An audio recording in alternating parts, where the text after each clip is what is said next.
Assalamualaikum warahmatullahi wabarakatuh.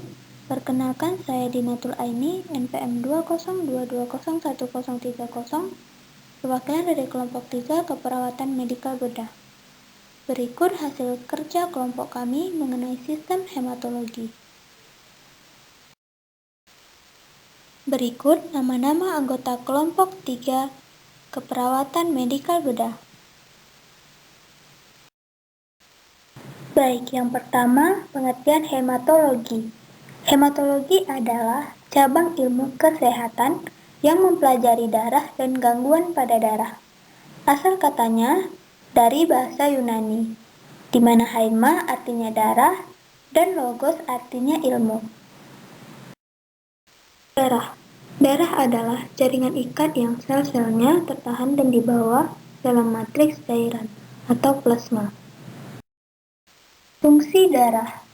Fungsi darah masuk ke dalam 3 kategori, yaitu transportasi, pertahanan, dan regulasi. Berikut pembahasannya.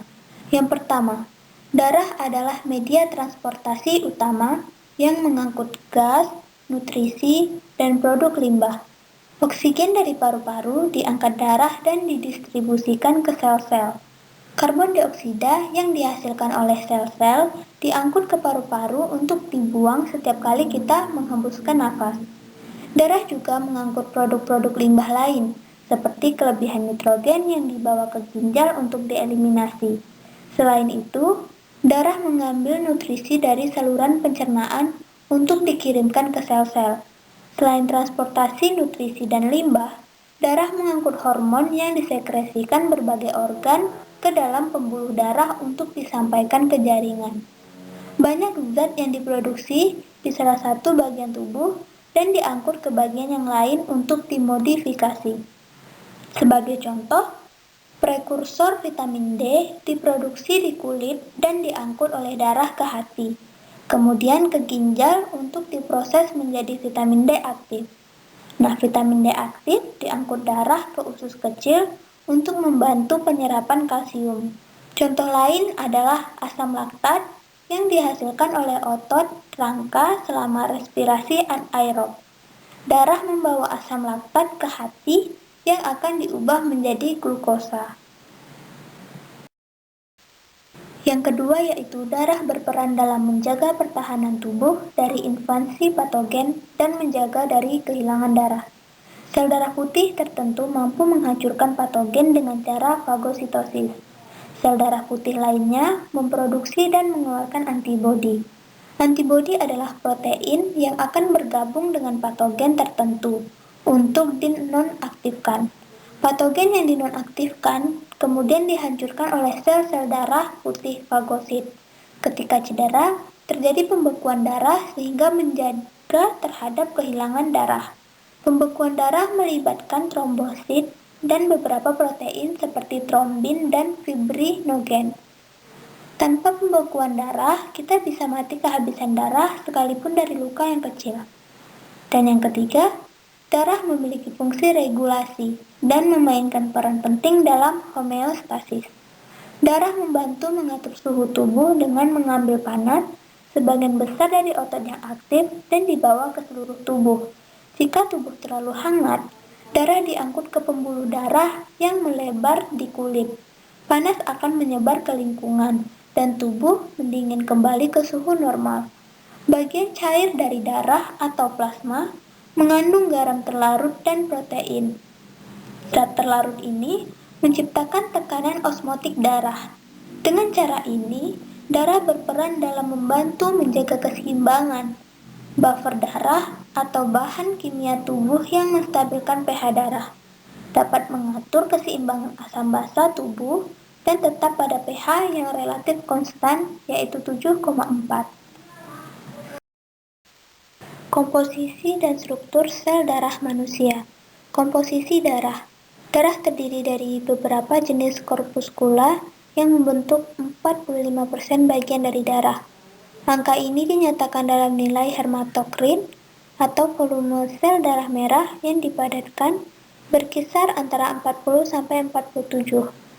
Untuk bagian 55% yang lain dapat berupa cairan kekuningan yang membentuk medium cairan darah yang disebut plasma darah. Struktur darah terdiri dari air 91%, protein 3%, terdiri dari albumin, globulin, protombin, dan fibrinogen, mineral 0,9%, yang terdiri dari natrium klorida, natrium bikarbonat, garam fosfat, magnesium, kalsium, dan zat besi. Untuk bahan organik 0,15%, yang terdiri dari glukosa, lemak, asam urat, kreatinin, kolesterol, dan asam amino.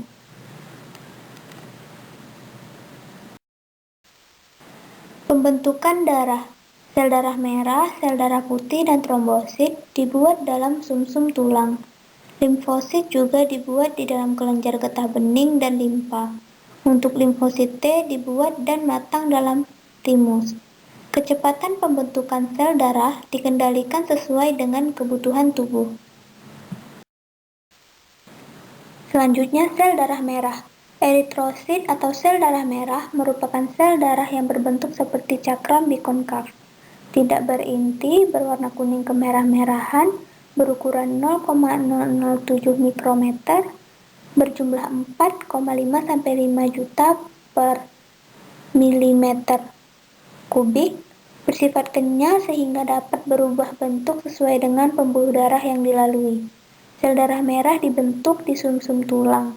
Dalam proses pembentukannya diperlukan zat besi, vitamin B12, asam folat, dan rantai globin yang merupakan senyawa protein yang berasal dari hemositoblas. Sel darah merah berada di dalam sistem peredaran selama 105-120 hari. Kemudian, eritrosit dihancurkan di organ limfa. Fungsi sel darah merah. Fungsi utama dari sel-sel darah merah yang juga dikenal sebagai eritrosit adalah mengangkut hemoglobin dan seterusnya mengangkut oksigen dari paru-paru ke jaringan. Selain mengangkut hemoglobin, sel-sel darah merah juga mempunyai fungsi lain. Hemoglobin merupakan dapur asam basa atau seperti juga pada kebanyakan protein, sehingga hemoglobin bertanggung jawab untuk sebagian besar daya transportasi seluruh darah. Seperti telah disebutkan sebelumnya, bahwa fungsi terpenting hemoglobin adalah transportasi O2 dan CO2 antara paru-paru dan jaringan. Untuk struktur sel darah merah berbentuk bin konkav, diameter 7 mikron. Bin konkav memungkinkan gerakan O2 atau oksigen masuk dan keluar sel secara cepat dengan jarak yang pendek antara membran dengan bagian dalam sel. Warnanya merah kekuningan karena mengandung hemoglobin. Komposisi dan struktur sel darah manusia. Komposisi darah. Darah terdiri dari beberapa jenis korpuskula yang membentuk 45% bagian dari darah. Angka ini dinyatakan dalam nilai hematokrit atau volume sel darah merah yang dipadatkan berkisar antara 40-47. Untuk bagian 55% yang lain dapat berupa cairan kekuningan yang membentuk medium cairan darah yang disebut plasma darah. Penghancuran sel darah merah. Penghancuran sel darah merah dapat terjadi karena proses penuaan dan proses patologis atau hemolisis. Proses penghancuran mengakibatkan terurainya komponen Hb menjadi yang pertama, komponen protein yaitu globin akan dikembalikan ke penyimpanan atau pool protein dan dapat digunakan kembali. Yang kedua, komponen heme akan dipecah menjadi dua, yaitu yang pertama, besi akan disimpan dan digunakan kembali, dan yang kedua, bilirubin akan diekskresikan melalui urin dan feses melalui proses hati. Berikut penguraian hemoglobin. Nah, di sini ada penguraian hemoglobin secara singkatnya, di mana hemoglobin terbagi menjadi dua, hemo dan globin. Untuk hemo terbagi menjadi dua, yaitu besi atau Fe disimpan dan digunakan kembali. Untuk bilirubin ekresi melalui feses dan urin. seperti penjelasan sebelumnya. Dan untuk globin, disimpan dan digunakan kembali. Sel darah putih atau leukosit. Struktur leukosit. Yang pertama, bentuknya dapat berubah-ubah dan dapat bergerak dengan perantaraan kaki palsu atau pseudopodia. Yang kedua, dibentuk di sumsum tulang. Yang ketiga, tidak berwarna atau bening. Yang keempat, mempunyai macam-macam inti sel, sehingga dapat dibedakan menurut inti selnya. Untuk yang bergranula, berupa limfosit T, B, dan monosit. Untuk yang tidak bergranula atau agranulosit, itu dapat berupa eosinofil, basofil, dan neutrofil. Fungsi sel darah putih yaitu menghasilkan antibodi, baik dari monosit yang berfungsi untuk melawan beberapa jenis infeksi, serta meningkatkan kekebalan tubuh terhadap benda asing. Untuk limfosit, utamanya berperan dalam imunitas adaptif. Untuk eosinofil, berfungsi untuk melawan parasit multiselular dan beberapa infeksi pada makhluk vertebrata. Untuk basofil, saat tubuh mengalami reaksi alergi, maka ia akan melepaskan histamin dan mendorong tubuh untuk memproduksi antibodi.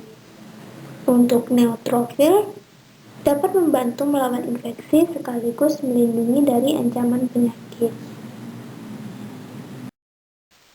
Berikut jumlah sel darah putih untuk jumlah leukosit total, juga jumlah yang sudah terbagi dalam neutrofil, eosinofil, basofil, limfosit, dan monosit.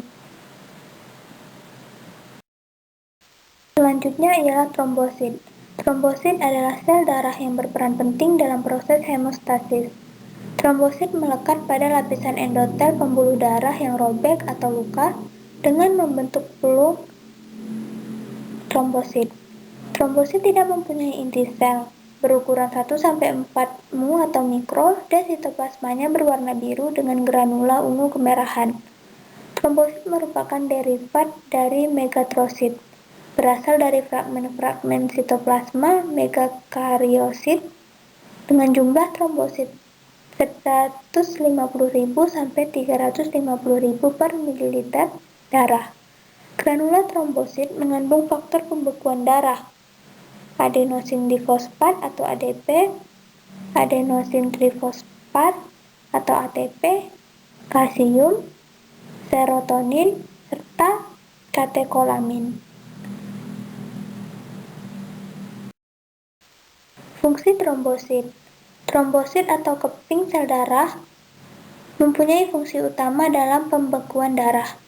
Trombosit akan bekerja dengan menutupi pembuluh darah yang rusak dan membentuk benang-benang fibrin seperti jaring-jaring yang akan menutup kerusakan tersebut. Tanpa trombosit, akan terjadi pendarahan spontan melalui pembuluh darah kecil.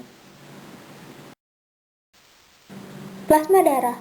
Plasma darah adalah komponen darah berbentuk cairan berwarna kuning yang menjadi medium sel-sel darah, di mana sel darah ditutup. 55% dari jumlah atau volume darah merupakan plasma darah. Volume plasma darah terdiri dari 90% berupa air dan 10% berupa larutan protein, glukosa, faktor koagulasi, ion mineral, hormon, dan karbon dioksida. Plasma darah juga merupakan medium pada proses ekskresi. Berikut fungsi plasma darah. Yang pertama, koagulasi. Banyak protein penting seperti fibrinogen, trombin, dan faktor X hadir dalam plasma dan memainkan peran penting dalam proses pembekuan untuk menghentikan seseorang dari pendarahan. Yang kedua, kekebalan, di mana plasma darah mengandung protein penangkal penyakit seperti antibodi dan imunoglobulin yang memainkan peran penting dalam sistem kekebalan dengan melawan patogen. Yang ketiga, tekanan darah dan pemeliharaan volume. Protein yang ada dalam plasma yang disebut albumin membantu mempertahankan tekanan onkotik. Ini mencegah cairan bocor ke area tubuh dan kulit, di mana lebih sedikit cairan yang terkumpul. Ini juga membantu memastikan aliran darah melalui pembuluh darah. Yang keempat, keseimbangan pH.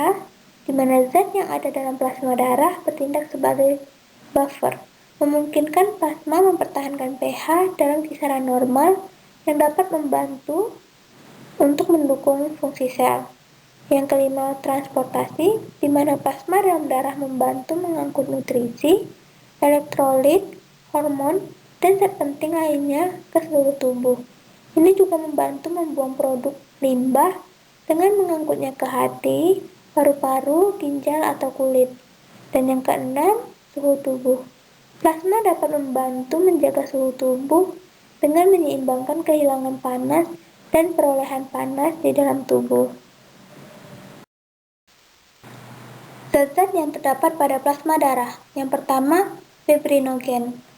Selanjutnya, garam-garam mineral seperti kalsium, natrium, kalium, dan lain-lain. Protein darah terdiri dari albumin, globulin. Untuk zat makanan seperti asam amino, glukosa, lemak, mineral, dan vitamin. Terdapat juga hormon serta antibodi.